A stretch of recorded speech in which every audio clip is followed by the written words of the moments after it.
Every day is a new beginning. Shine your light. It's a day and the world is waiting. Move along to the song, singing in your soul. Feel the beat, clap your hands, let it take control. All you need, all you want, are you ready to find your way? 'Cause every day is a new day.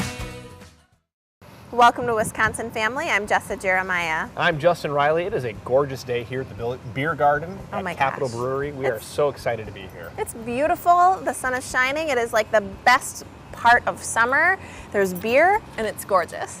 Capital Brewery is turning 30 years old this year, and so we're going to talk with their brewmaster Ashley later on in the program. They're going to talk about some throwback type beers that they're re-releasing, and then also some new releases that they're coming up with this summer. That's right. We're out here celebrating, so make sure you get down here and celebrate with them this summer. Yep. Lots of fun. These folks are great. Absolutely. We're also going to be joined by Jim from Jim's Coins in Hilldale. I couldn't resist. Thank you for doing that. But he's got some great ideas for how you can get started in collecting coins. It's fascinating, the different ways that you can collect. There's so many different ways to collect coins, My too. favorite And none of thing- them are wrong.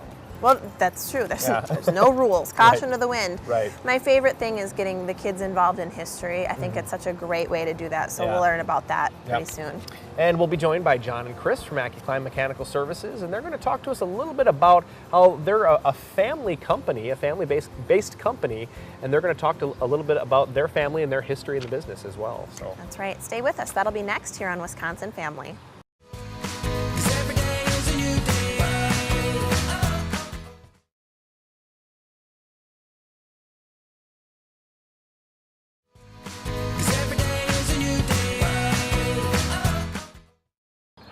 Welcome back to Wisconsin Family. We are here at the Beer Garden. It's a beautiful day at Capital Brewery, and we're having a lot of fun. We are having a lot of fun. Maybe too much fun.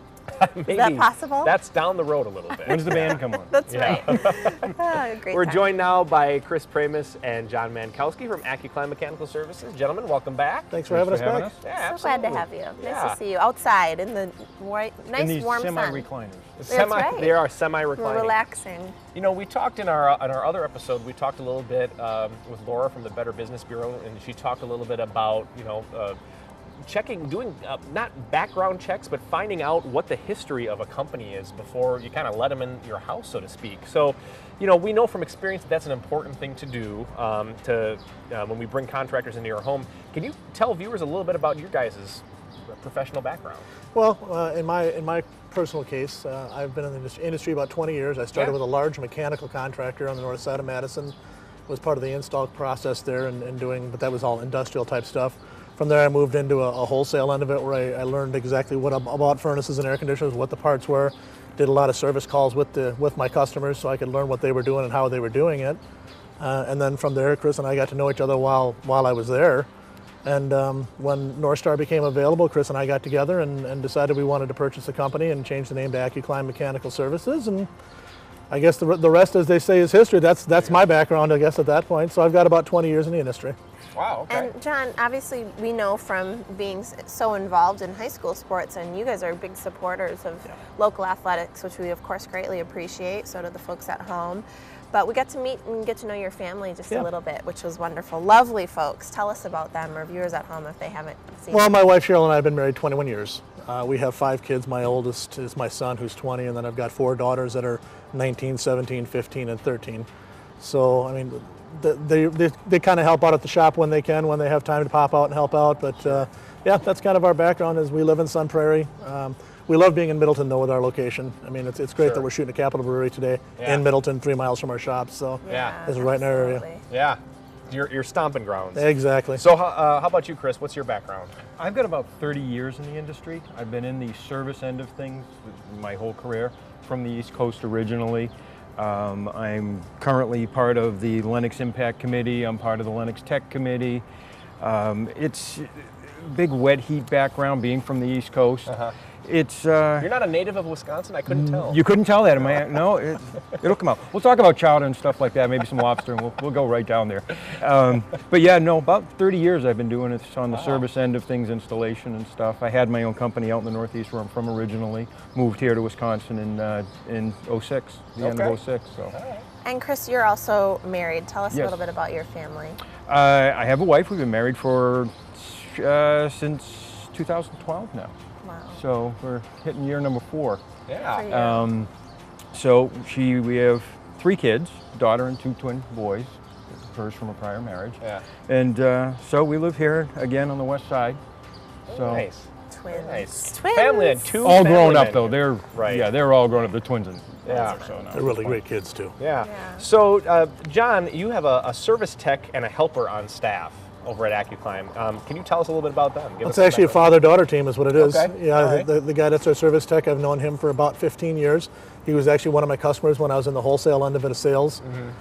His daughter has come on board. Her actual background is she operates the big heavy equipment, and the girl is probably about 112 pounds, soaking wet. So she knows a lot about the install process. She's been doing a good job helping Chris on the installs, and Dana is our technician, and she kind of fills in when we need her, and when we don't, she just kind of does her own thing. It's been kind of a good situation for us. Yeah, Fantastic. good all around. And he's got about 25 years in the industry, so. okay. Yeah. So collectively, there's quite a bit of experience here Yeah. at this company.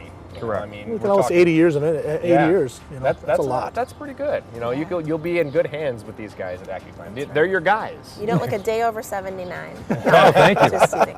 I feel you. Yeah. Well, let's talk a little bit about the summer months here in our the rest of the time we have. It's the middle of summer, really. What things should we be focusing on? Well, I mean, we're still using our air conditioner. It's still hot. We still got some summer left. They're still breaking down. You really need to get these things checked out. We've had a lot of heavy pollen and cottonwood seasons. I'm going to a lot of them where they haven't been cleaned in years. New customers of ours, and they just help the efficiency out, help it work a little bit better, help it last a little longer. I mean, I'm sure you don't want to go out and buy a brand new air conditioner, maybe not be in the budget, like your former person that was here. You know, so if you can prevent it and get a little bit longer life out of it, another year or two, why not?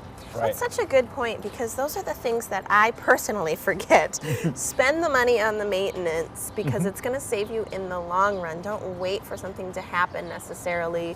You know, make sure you're on top of those things as you go through the seasonal changes. It can lower some of your operating cost as well. Yes. Yeah, you really do save money over time. I think Yeah. that's really The auto important mechanics to used to know. have a saying out there, used to say you can pay us a little bit now or a whole lot later. Right. What do they say? An ounce of prevention is worth a pound of cure? Yeah. Absolutely. I mean, That's a that's great so slogan. true. Yep. Yep. Yeah.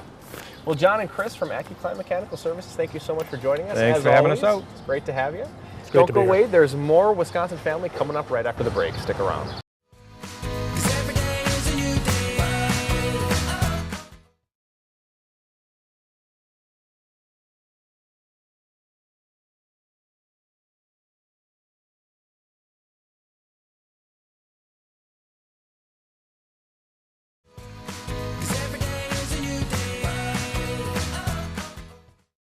Welcome back to Wisconsin Family. We are out here at Capital Brewery in Middleton, and we are having a lovely time with lovely weather. It's a great day outside to It be is. outside. It is. And lovely company. We're joined now by Jim Essence with Jim's Coins, and we're so glad to see you. Yeah, thank you for having me. Thank you for joining us. So Jim's over in Hilldale, and you have a lovely place, and you've brought some things to showcase today.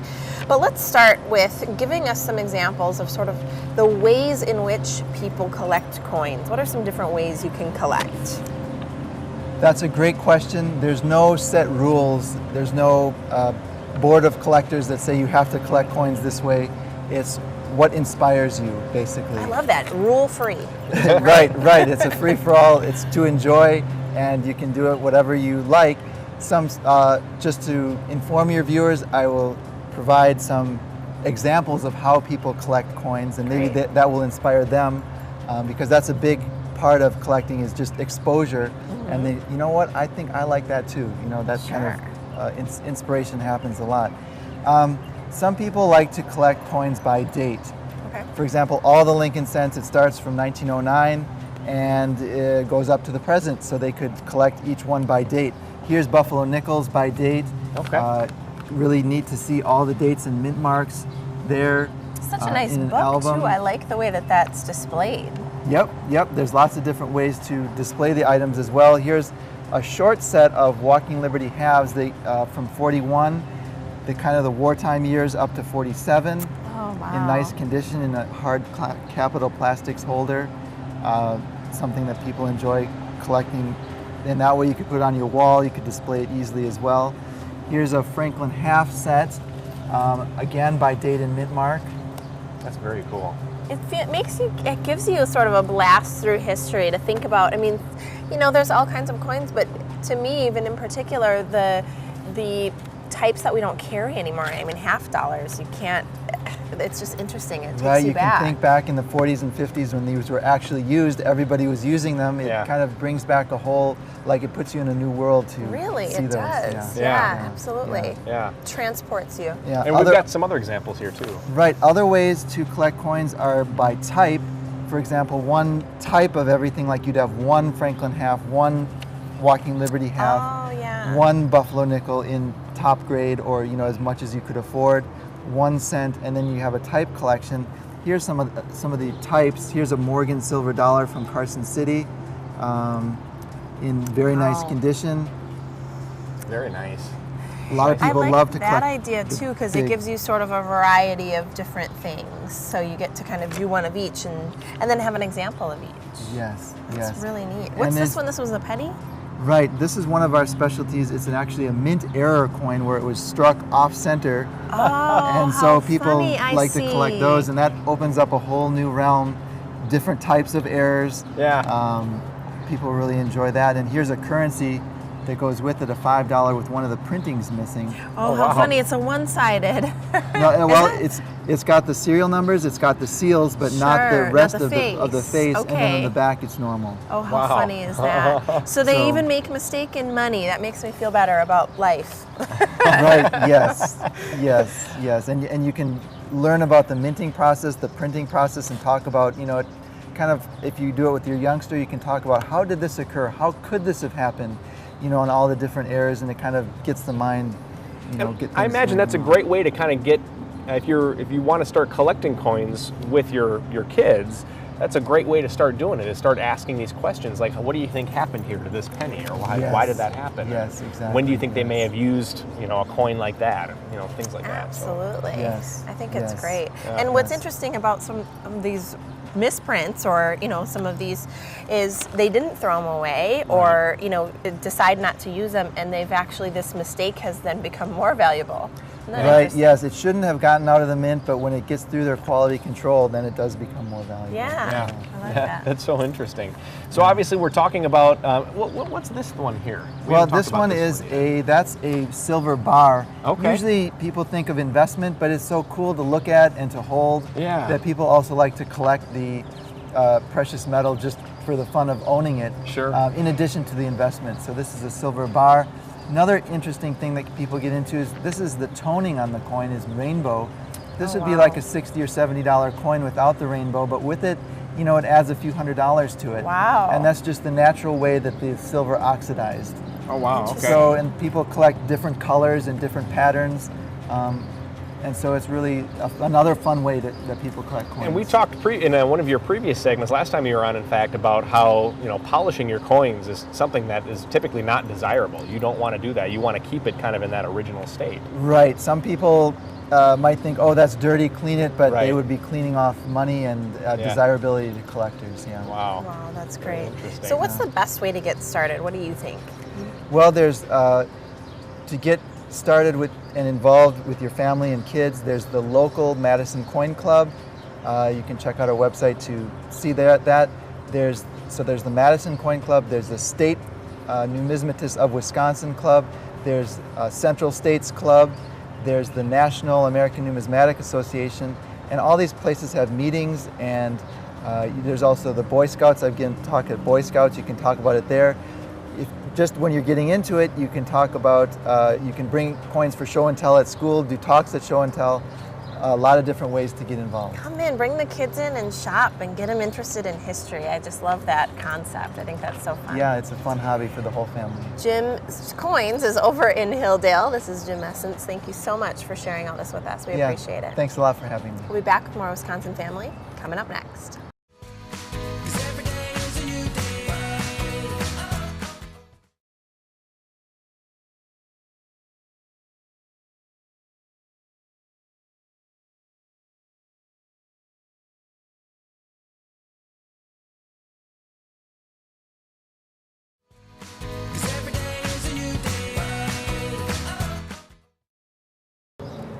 Welcome back to Wisconsin Family, and it is a lovely day at the beer garden of Capital Brewery. We are in Middleton's backyard. Middleton's backyard, indeed. It is a perfect day out here. It's gorgeous. Perfect day for Oh my filming. gosh. It's not too hot, nice cool breeze, not too humid.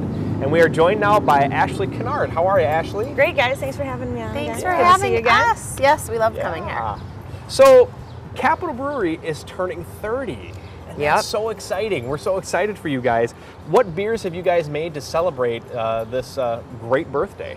Well, we decided instead of just doing one 30th anniversary beer, why not do a whole series of them? Have a little something, really? little something old, little something new. Sure. So what we've been doing is kind of some of our original beers, and either doing a spin-off or something special with them, as well as some kind of brand new fun stuff. So the first one we did was our Munich Dark, was our very first beer we ever brewed. Yeah. Just kind of mix it up a little bit. We did some coffee and vanilla infusion into there. Our second release was a pear Kolsch, which is really fun. It's a German style, but kind of a little bit American twist on it. And that was fun because we didn't actually put any pear into it. It was just the ingredients we were using and kind of the process. And then our newest one will be just coming out these next couple weeks is it's a spin-off of our Pilsner, which is one of the other first beers we did, and we're doing an imperial version.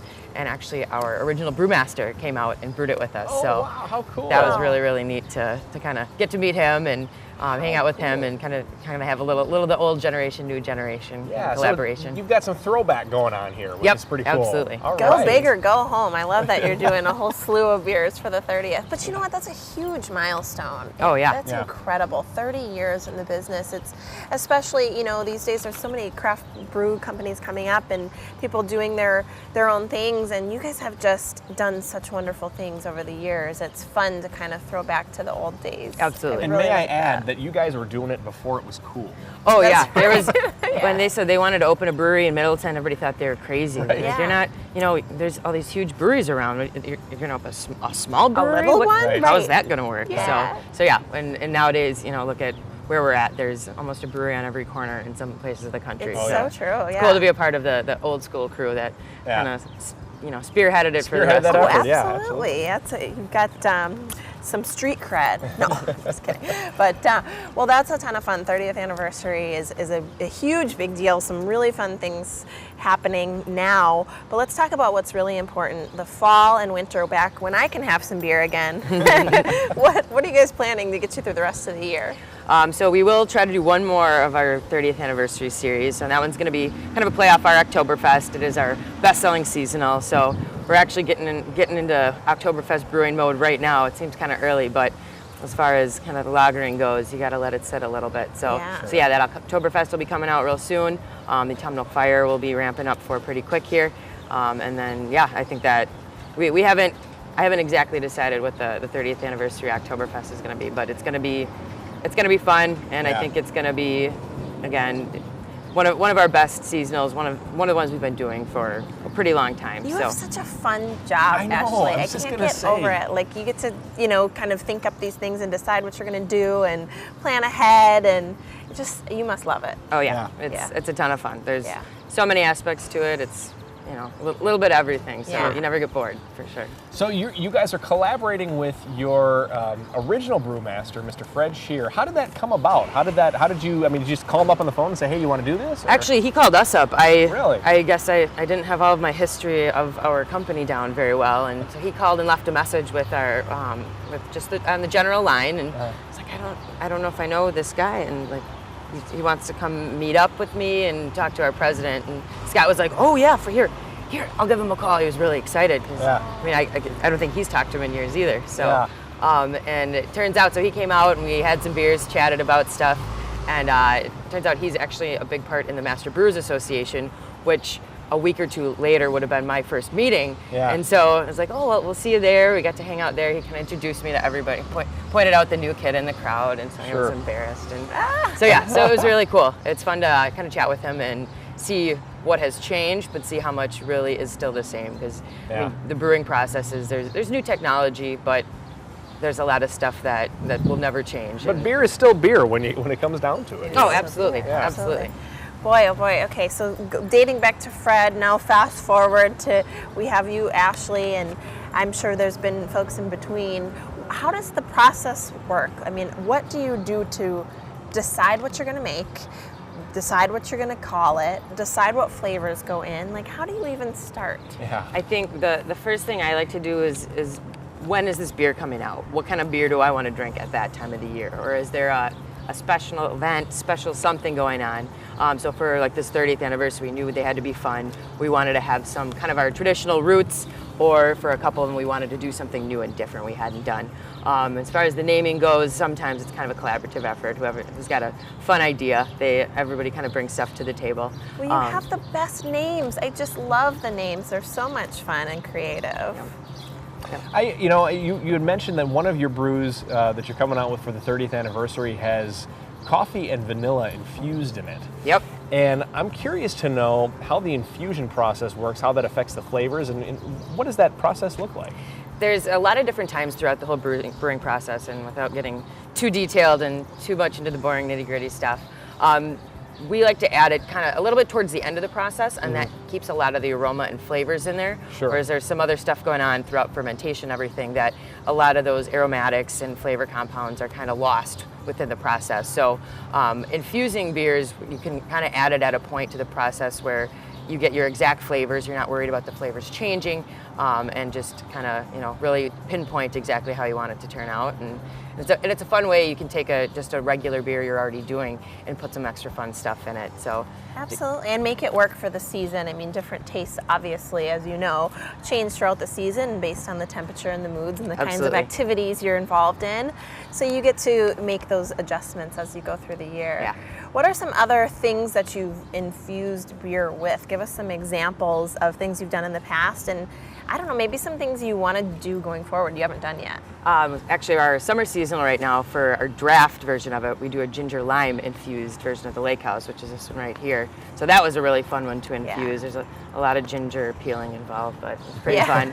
I've been kind of messing around with some fun herbs and spices. If we have a special event for a bar or a beer fest, something like that, I did a cardamom and hazelnut infused beer, and so it's fun to kind of just go check out kind of the herb and spice aisle at the grocery store, at the co-op, and see like what kind of fun ingredient have I never used, and which of our beers could I use it in, or would I like to create something brand new just for that would be based around that. And yeah, and I think I'll try to do some more coffee beer as well. My brother works for Colectivo, and so we got to kind of collaborate, and he sent me a bunch of samples on different roasts to use. So coffee, I think, in itself is similar to beer. There's so many different things going into it that your average coffee drinker like myself, I can't even put those all on the table, which is good to have my brother to assist me with. Yeah, so. You guys are quite the duo and making quite the combo beer. I love it. So much fun. You've got such a great variety of beer here, and we always love coming down here. So anytime you bring a bucket of beer, I mean, come on. You can't go wrong. If you have not been down to the beer garden here at Capital Brewery in Middleton, you are missing out. So come on down. They have great food. They have great beer, I should say, and they have some great bands that come down some here great as well. Food vendors to come out and try it too sometimes. Absolutely. So Ashley Kinart, thank you so much for joining us today. Thanks for having me again. That's all the time we have for Wisconsin Family here at Capital Brewery. From all of us here, we'll see you next time. Every day is a new beginning. Shine your light. It's your day and the world is waiting.